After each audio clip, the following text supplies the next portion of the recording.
Hi guys, இப்போ நம்ம செய்ய போகிறது என்னென்னா கேசரி. நல்ல அருமையான சுவையான கேசரி தான் செய்ய போகிறோம்.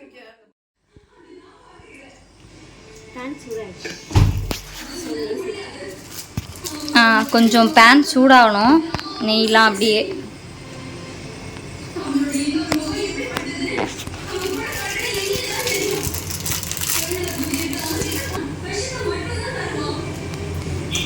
நெய் சூடாயிடுச்சு. இப்போ முந்திரி திராட்சையை ஃப்ரை பண்ணிக்கலாம்.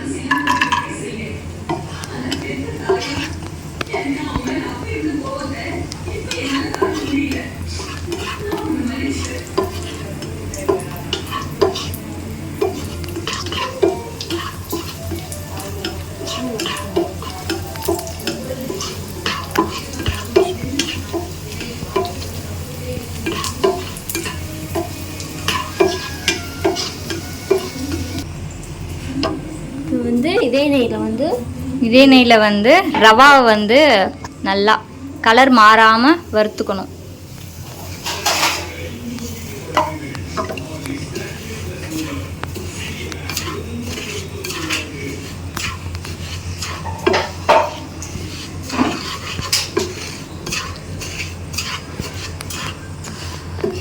கலர் மாறாமல் வறுத்துக்கணும். கலர் மாறிடுச்சுன்னா அந்த ஸ்மெல் வர ஆரம்பிச்சிடும்.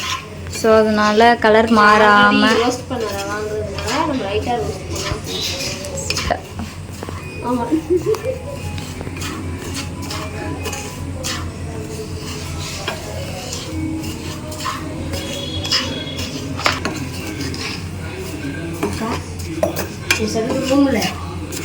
இது கரண்டடி பஜ்ஜி செஞ்சிருக்கலாம். போதும். இப்போ ரவா வேறு பிளேட்டில் சேஞ்ச் பண்ணிக்கலாம்.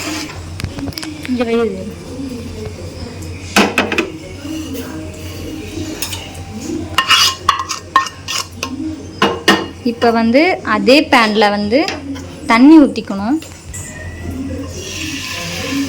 கேமராவை மறைக்கிறார்.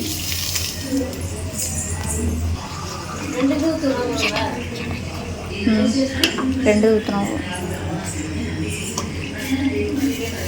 பத்தாவது தண்ணி நல்லா கொதிக்கணும். கொதிக்கிற வரைக்கும் நம்ம வெயிட் பண்ணலாம். இது வரும் ஆன் பண்ணவா?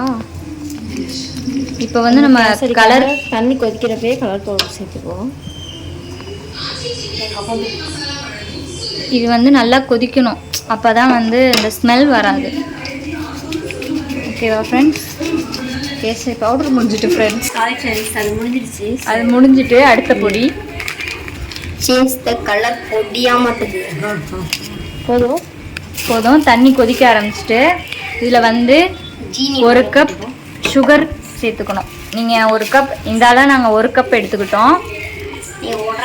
நீங்கள் உங்களுக்கு எவ்வளோ சுகர் தேவையோ அதளவுக்கு எடுத்துக்கோங்க.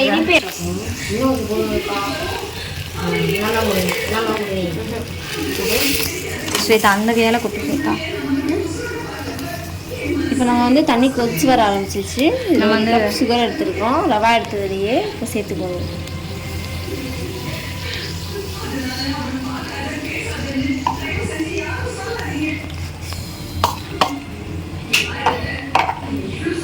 இது நல்லா கரைஞ்சோன்னா நம்ம ரவா. அதுக்கப்புறம் டேஸ்ட்டுக்கு ஒரு பிஞ்ச் உப்பு சேர்த்துக்கலாம். நம்ம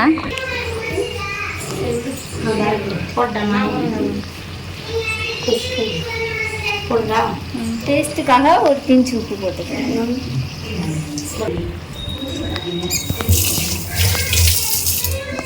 நம்ம போட்ட சுகர் எல்லாமே நல்லா கரைஞ்சி வந்துடுச்சு. பாருங்கள், உங்களுக்கே தெரியும். இப்போ ரவா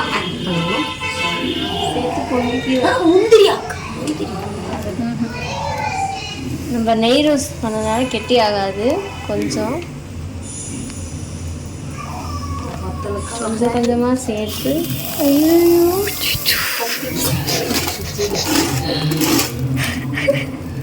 கொஞ்சமாக சேர்த்து கிண்டிக்கலாம். எங்களுக்கு மஞ்சள் கலர் கேசரி தான் பிடிக்கிறதுனால மஞ்சள் கலர் ஆட் பண்ணியிருக்கோம்.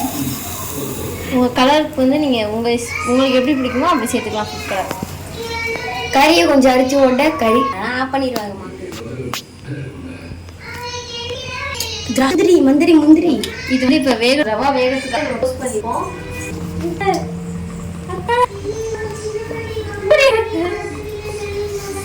தோசை மூடி வச்சு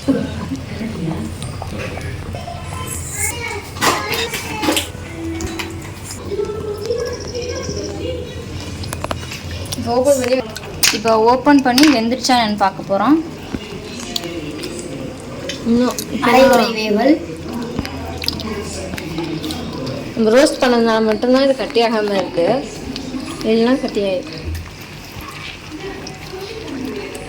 அதனால் முந்திரி சாப்பிட்டுட்ருக்கோம்.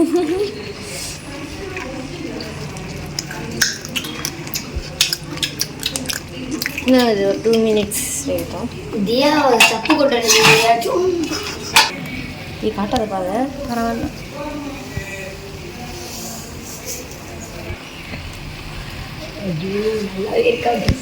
கடிப்பு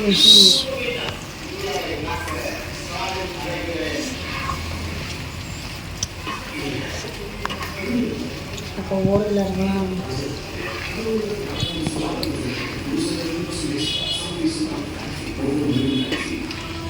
இந்த கேசரி கொஞ்சம் வெந்துருச்சு.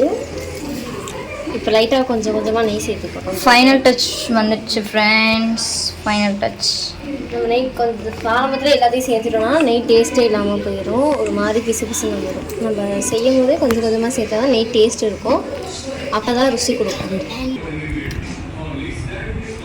ஃபைனல் டச் ஓரளவுக்கு வந்துடுச்சு, நம்ம ஓப்பன் பண்ணிக்கலாம். கரெக்டாக இருக்கா? வெந்துருச்சு. ஸோ ஒட்டாமல் வருது. நீங்களே பார்த்தீங்கன்னா பேனில் ஒட்டவே இல்லை, ஒட்டாமல் வருது. இந்த ஸ்டேஜில் நம்ம முந்திரி திராட்சை இதெல்லாம் சேர்த்துக்கலாம்.